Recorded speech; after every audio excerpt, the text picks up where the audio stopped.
நவநீத கிருஷ்ணனின் நல்லாசிரியருடன் VKSFM பெருமையுடன் வழங்கும் ஊத்துமலை ஜமீன். வீரகேரளமுதூர் நகரை தீர்மானித்த பிறகு திறப்பு விழாவிற்கு அப்போதைய சேர மன்னனை அழைத்து சிறப்பித்துள்ளனர்.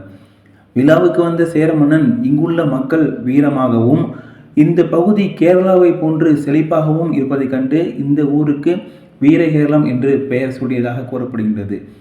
விழா முடிந்து சேர மன்னன் தனது நாட்டுக்கு திரும்பும் வேளையில் ஊத்துமலை ஜமீன் அவருக்கு ஒரு விநாயகரை பரிசாக கொடுக்கின்றார்.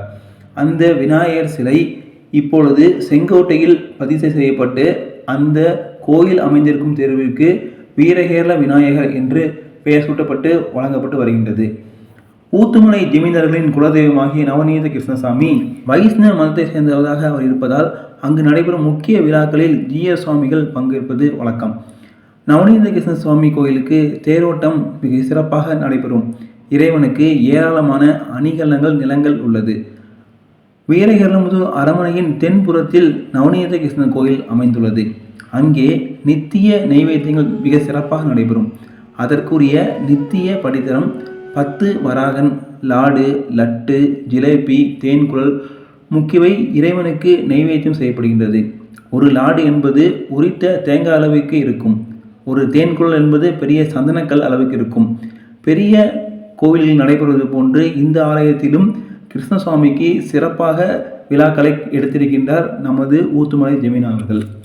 ஊத்துமலை ஜமீன் இருதலை மருதப்பர் அதிக தமிழுக்கு தொண்டு ஆற்றியவர் என்பது ஒரு குறிப்பிடத்தக்க ஒரு விஷயம். அதன் நினைவாக இன்று வரையிலும் நவநீத கிருஷ்ணன் கோயிலை சுற்றிய பிரகாரங்களில் ஓலை சுவடிகள் பாதுகாக்கப்பட்டு வருகின்றன என்பது ஒரு குறிப்பிடத்தக்க விஷயமாக உள்ளது.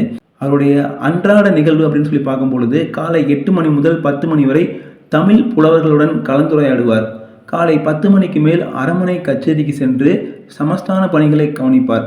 மதியம் உணவுக்கு பிறகு 2 மணிக்கு தமிழ் நூல்களை படிக்க தொடங்குவார். தொடர்ந்து 4 மணி வரை அவர் தமிழ் நூல்களை படித்து கற்று தேர்ந்து வந்தார். 4 மணி முதல் 6 மணி வரை சமஸ்தான வேலைகளில் ஈடுபடுவார். பின்பு தன்னை பார்க்க வருபவர்களுக்கு உபசரித்து அன்பான கனிவான ஒரு கவனிப்பையும் வழங்கி கொண்டிருந்தார். சில புலவர்கள் ஓலைகளில் அவர்களுடைய கவிதைகள், அவர்களுடைய கற்பனைகள் அனைத்தையும் எழுதி அவரிடம் கொடுப்பார்கள். மறுநாள் அதற்கான கருத்தினையும் அதனுடைய கருத்துருவையும் மிக சிறப்பாக செய்யக்கூடிய ஒரு திறமை வாய்ந்தவர். மாலையில் நல்ல பாடல்களை இசைக்க செய்து ஆலய வழிபாடு மேற்கொண்டுவார்.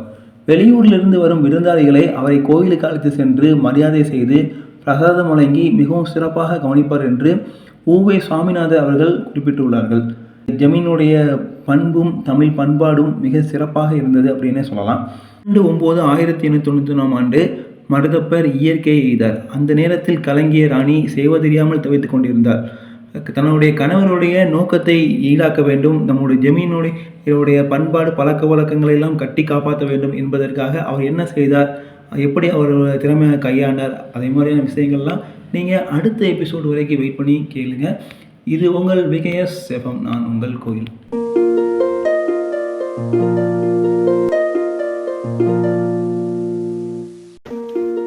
இது உங்கள் VKSFM, கேட்க துடிக்குது மனசுக்கு.